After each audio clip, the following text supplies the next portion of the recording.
morning. Thank you so very much for joining us on Sunrise on Soul Television. My name is Amaka Ezuchukwu, and it's a very beautiful morning. Even though sometimes I keep wondering, these climate predictions about rainfall and all of that, is it bankable? I don't know if you understand what I mean. I mean, can we take it to the bank? Can we plan our agricultural activities based on the predictions of climate? Because for days now, for weeks now, we've not seen rainfall anywhere, and I'm beginning to think that maybe the predictions are only just bankable for the first few months after rainfall starts, and then after that every other thing goes haywire. Laura, do you share the same thoughts with me? Amaka, I don't just share the same thoughts. It's I'm disturbed because we had the same predictions last year. They told us that it was going to rain up until November. I had to go and do late planting, and I suffered. This year too, I was also scared that based on what happened last year, I'm not sure. I really can't take the Nigerian climate predictions to the banks because, I mean, for going on 3 weeks now, we've not had rain here. And they are still telling us there will be rainfall. There's going to be storms and all that. So I really don't understand it. And you know, the annoying thing is that the app on my phone would always tell me rain expected to stop in a few hours, and I'm wondering which rain. I think you should also check the app on your phone. Well, very good morning and welcome to Sunrise and Soul Television. I am Laura Amaz, and it's a pleasure to have you here this beautiful Wednesday morning. Actually, the weather is so calm outside that you would think it's going to rain, then before you know it, it's all sunny. Well, we pray that it rains because our crops are actually drying up. All right, so we are going to be starting with our newspaper headlines this morning. Amaka Ezuchukwu will be running us through it. We'll be doing it together, of course, and then with our guests here. And then from there, we'll be looking at sports. What has happened between Monday and today. We'll be seeing what Amaka's face has to tell us today. Suddenly, she's a sports lover. We thank God for sports analysis. And from there, we'll be going for Amaka. We'll be going for our newsroom, and when we return, we are going to be looking at what is happening in the PDP, their convention that has been moved, that they are protesting should have been in one of the mega cities, but now it's been moved to Oyo State. So we are going to be looking at all that on today's Sunrise. Please stay with us. Okay, so it's still Sunrise right here on Soul Television. To help us take a look at what we have on the front pages of some of the Nigerian newspapers, we have. The way you did that, your glass like this now. We have the man I call Oswald. We have Oswald Abu, who is a journalist with many years of experience under his belt, joining us. Thank you very much, Oswald, for coming in. Thank you very much, Amaka. And we also have the one that Laura calls Shugaba, the one that I call Chief IA. Only a few would understand what Chief IA is all about. So we have Chief IA joining us this morning with a very lovely smile that I've not seen him use on TV in a very long time. I think he's smiling because of PDP. Let's see. So we have Sunday to also joining us. Thank you for coming in. Thank you for having me. Welcome, viewers. All right, so viewers, let's see what we have on the front pages of the newspaper today. We'll begin with This Day. Now, This Day says, I'm just going to be taking two stories there. I'll begin with 2027. The Buhari organization backs Tinubu, declares loyalty. Now we have riders there. Tinubu says Nigeria has met target for 2025, no more borrowing. What this means for the Nigeria, President dismisses pressure from Trump's tariffs, stresses commitments to economic stability, food security, and justice. And then we also have that one, weakest team moves to wreck PDP convention, list conditions, governors threaten showdown. On the riders there we have Damagun National Convention sacrosanct, silence not act of cowardice Bala Mohammed, if anyone wants to join faction of fools, we will allow him. All right, that takes us to the Daily Independent. We have here Nigerians meet tier banks under pressure as 2026 deadline nears. We also have the president telling us that no more borrowing. We have met our revenue target, says Tinubu.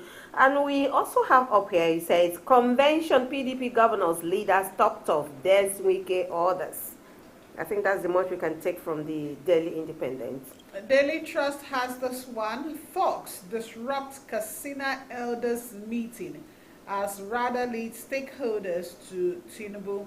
And then we have President meets CPC bloc, says Nigeria not borrowing locally. And on the Guardian, we have a Tinubu Palace CPC group says revenue targets met amid data gaps. We also have enough is enough. PDP governor tells Wike, dismisses threats to abort convention. And also ADC accuses Tinubu of nepotism as Atiku decries rising insecurity. All right, so I'm just going to take this one, so it's a little bit different. It's on the Punch newspaper. It says CNG price hits 450 naira per SCM as FG withdraws subsidy. What does that say for people who are using CNG powered vehicles? You might just have to buy the Punch newspaper and look it up on page 21. All right, and, again, Southwest tops as voter pre-registration hits 2.5 million. Wonderful. Customs intercept firearms, 4,841 ammunition in Southwest. Could this be what we are thinking? Maybe. All right, from the Vanguard comes this one. National Convention, still on PDP. PDP draws battle line with Wike's camp.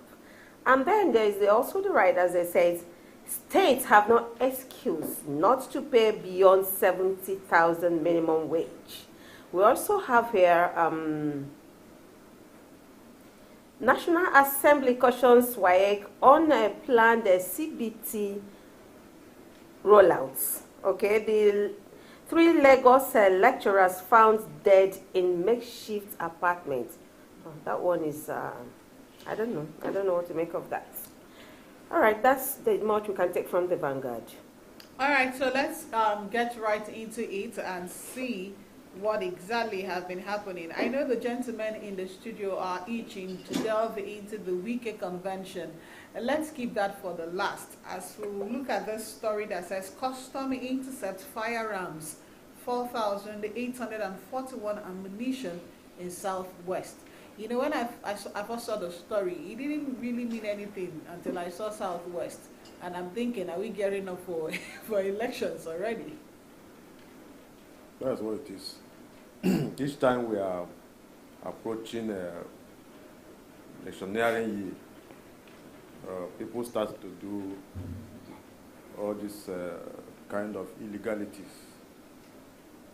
The other day, we also saw on the headline where a House of Rep member bought arms for his locality. And he said it was because the bandits attack was too much. And they were fighting with bottles. So and besides, we've been told to defend yourself. They now took it upon themselves to start importing weapons. But not of mass, not for mass destruction. But the issue there is, the main thing there is, some people will start doing these things in the disguise that they are trying to, fight insecurity for themselves and for their community, not knowing actually that it is in preparation for political onslaught against political opponents, or even to terrorize the people or cowing the people into submitting to their own whims and practices. That is what we see happening. And security agents are supposed to do their work to see that this kind of thing is stopped.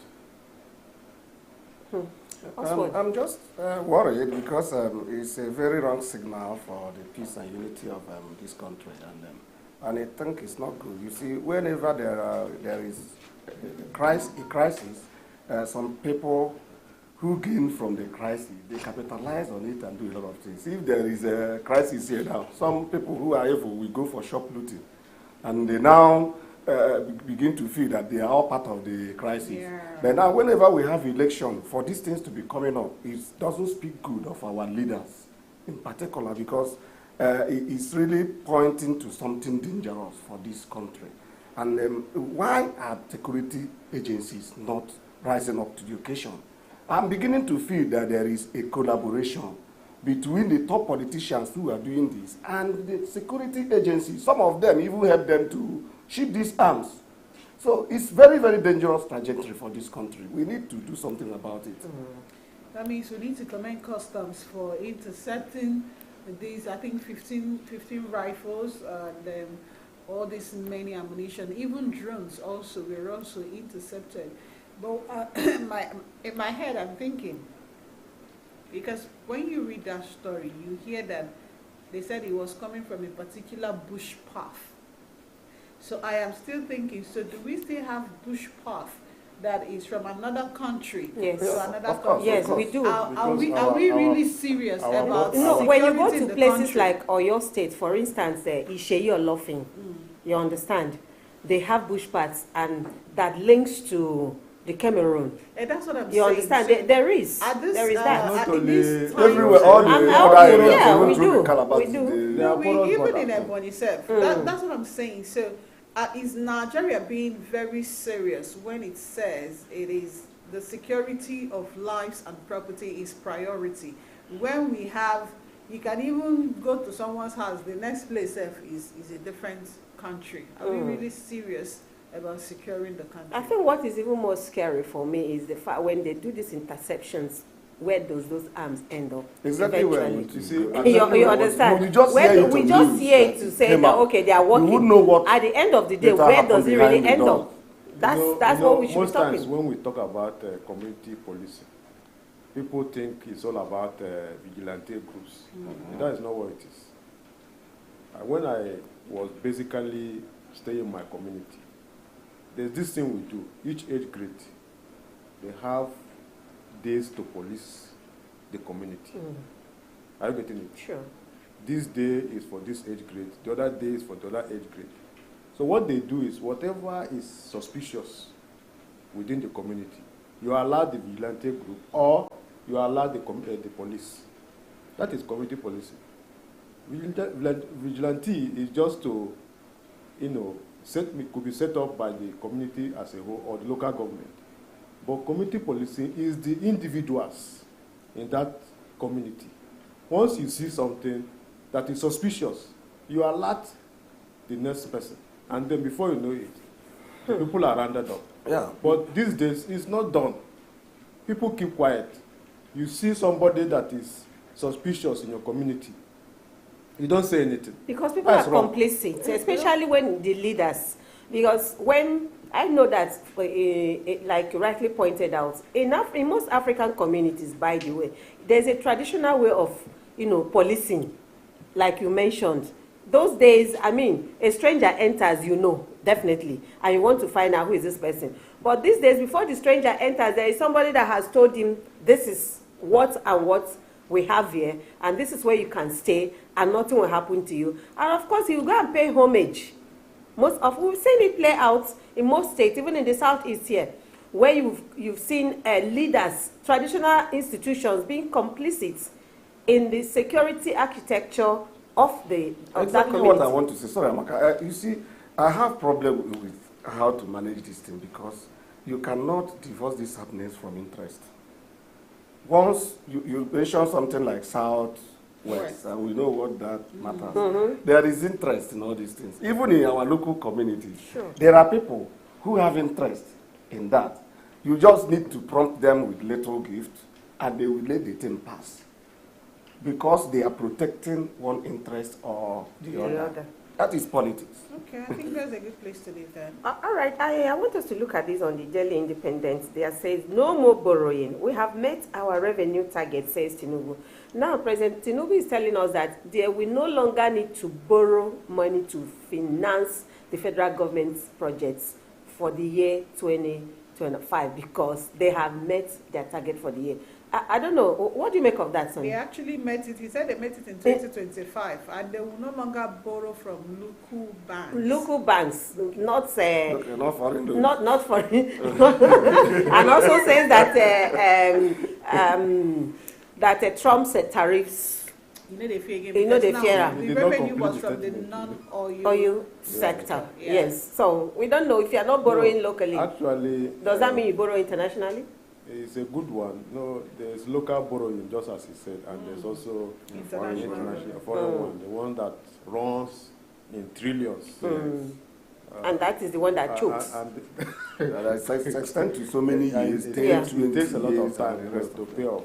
But the issue of local borrowing is that it affects the industries within your country. It also affects the ability of the bank, to function properly and their capital base when you do local borrowing.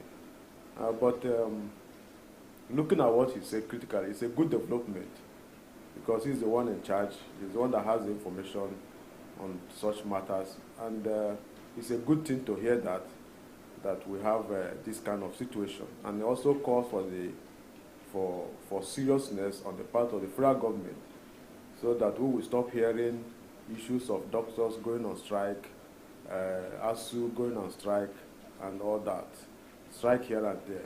I believe with this kind of condition, the federal government will be able to meet all her needs and also make up for her responsibilities, so that in few days to come, all the issues of strike here and there will be over.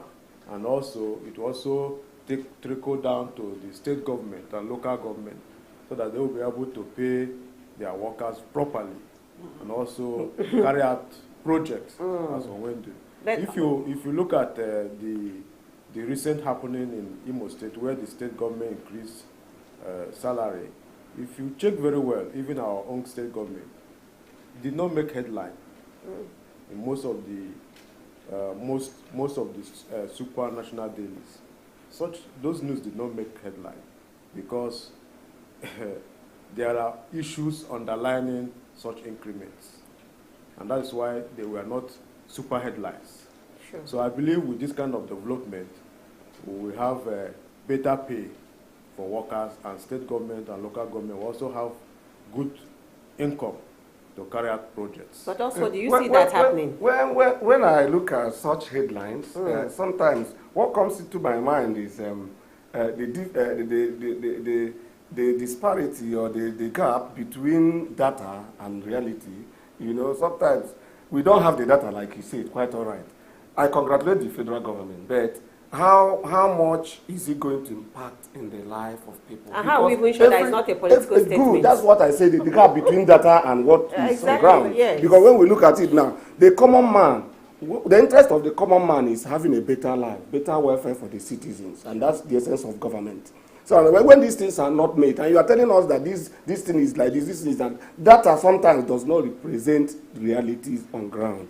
I congratulate Mr. President, but I want this data to begin to reflect in the life of Nigerians, because there is hardship. Once it does not reflect in the life of Nigerians, we can just say that they are theorizing. Also what? No, but he's making a whole lot of sense. No, because, he is, yes. because the truth of the matter, what was Yes. even talking, my mind just told me that, listen, we can say this is actually coming down a little bit, because then prices of foodstuff have crashed. At this time last year, you know how much you bought a bag of local rice. And now, as of yesterday, you can get a bag of a bushel of rice at 22,500, which was not the same. So no, for us now in the country, we would say, or rather in Ebonyi State, we would say these things are now cheap.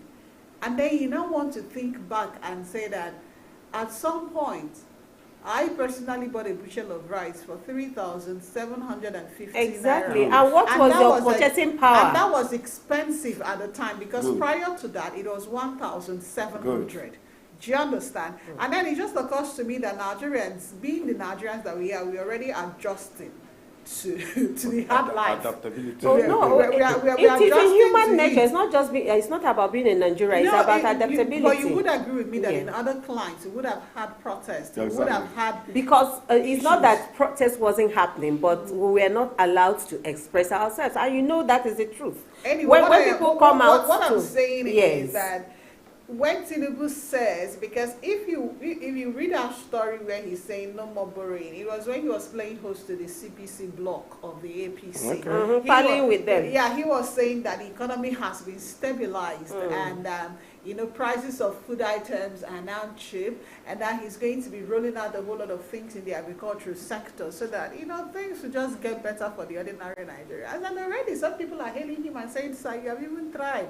Now we can buy rice, pint of crayfish. Now if you even buy it for 8,000, no, that's not the one they use. Can even buy it for cheaper." So already we are now beginning to adjust. The first thing is raise this thing so high that they will not afford it, so that when you now bring it down, Then we now start you will now telling you, start saying, oh, let's clap for the you have done president. well. He's But anyway, trying. let's see, what do you think? CPC bloc, that's the Buhari faction of the APC, Yes. coming down to pay a tribute or a homage to Tinubu, and Tinubu is even saying, "Oh, I realize that some of you, have seemed to be abandoned. And now I have ministerial slots that people are begging to fill. How would I give out some of this? What is this saying? You for see, them? when it's about time to get married as a man, you have to woo some beautiful girls. Oh, really? That's what happens. That's exactly what is happening.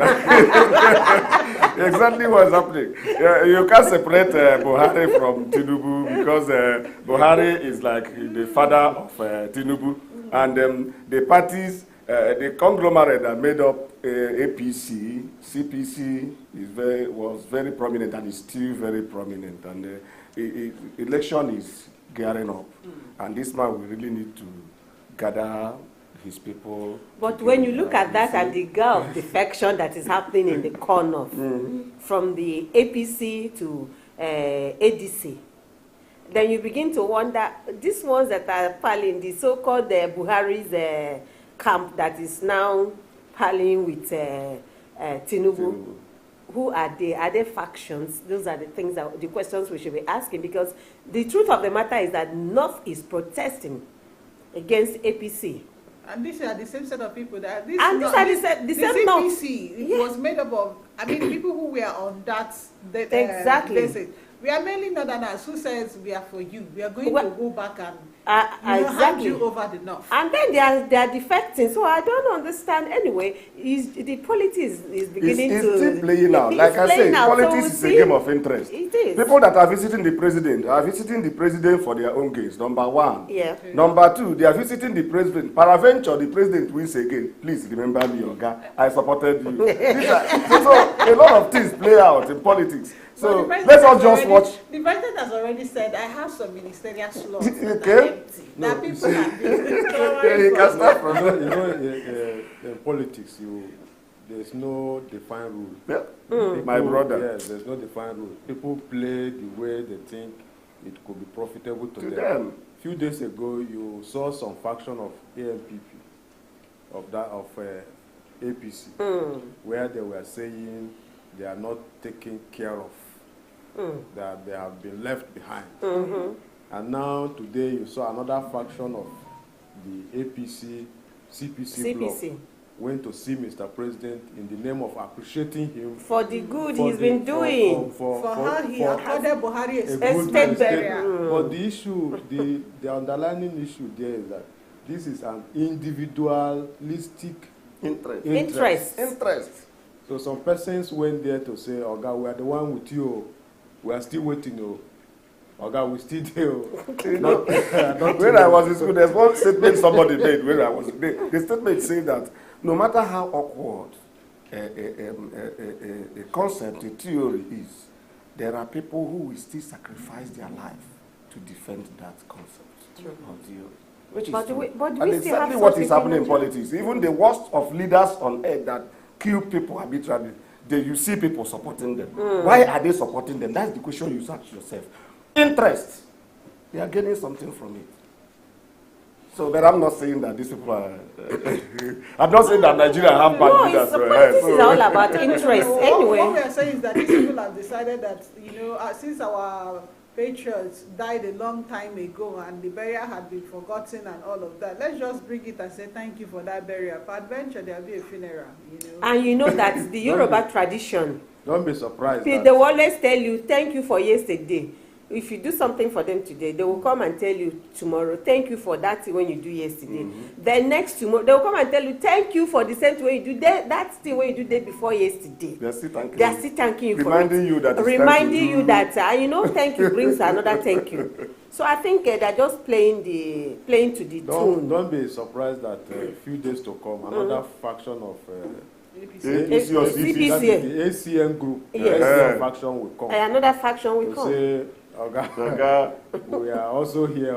To tell you thank you. What you have done. But then ADC is actually complaining. Let me look at that and get that. ADC is accusing Tinubu of nepotism, even as Atiku decries rising insecurity. I do not know.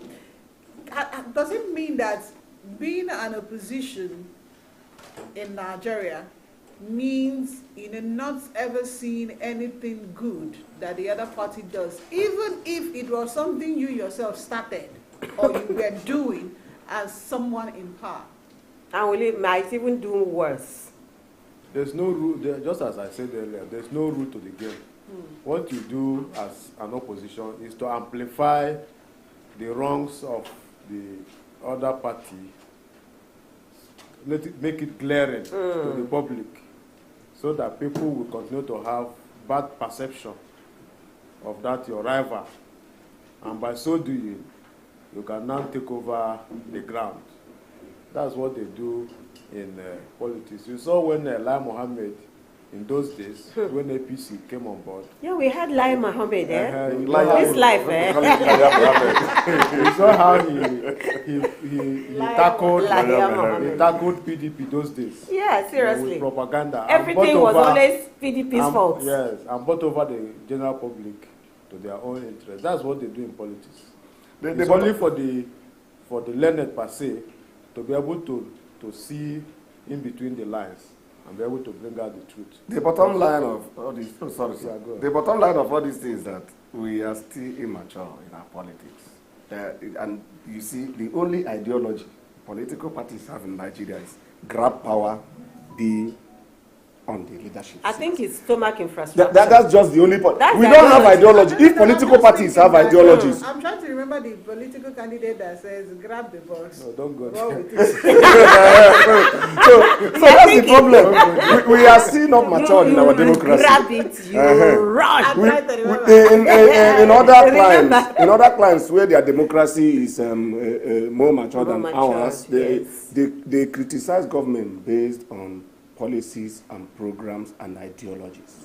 Sure. In Nigeria, our political parties don't have ideology. The only ideology there is the national cake. Grab it, hold it for yourself. And run with it. And run with it, like you say. So that's exactly the problem. So it gives me concern sometimes. It's a kind of sober reflection, what is happening now. How do we nurture our politics? Number one, to accommodate opposition in terms of listening to constructive criticisms, using it to refine your governance. And also the opposition recognizing the good parts of the incumbent. These are the things that we really needed to consider in our politics. Thank you. Thank you. All right, so those are some of those things that happen in the studio, right? Thank you, Oswald.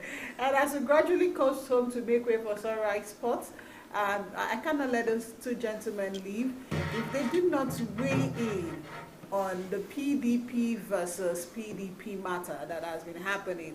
The pro-Wike group and the anti-Wike group of the PDP concerning the convention. The pro-Wike group has come out to say, listen, well, we're all just for the rule of law, justice, and all of that. So if you must hold the convention, these are the conditions for it to hold, so that every member feels they are part of it. What do you think? Is the Wike's group really all about justice, equity, inclusion in their fights for the soul of PDP? Well, if you ask me, I would say they are not fighting for any PDP soul. Does PDP have a soul? If there's anything like It's soul, still breathing. they are not fighting for any soul. this wicked group. They are not fighting any soul. They are just playing a script which they have already tabulated, and they know where that script is heading to. And once there's a deviation, it's just like a director in film. So once there's deviation from that script, they will try to bring back the wheel of progress of PDP to that script. So make sure it continue moving in that direction. Even though there are also some germane points they raise, but some other points also conflict with the other points they make. For instance, you are saying that the PDP national chairman should be zoned to the North Central. And then at the same time, you are saying there should not be microzoning in the South. It's a conflict of interest. You are saying there should be zoning in the North. And now, in the South, you are saying there should be no zoning. Okay. Are you seeing it? So let's just leave it there. Let me quickly get this from Oswald. He said is a script that right now. Who write the script?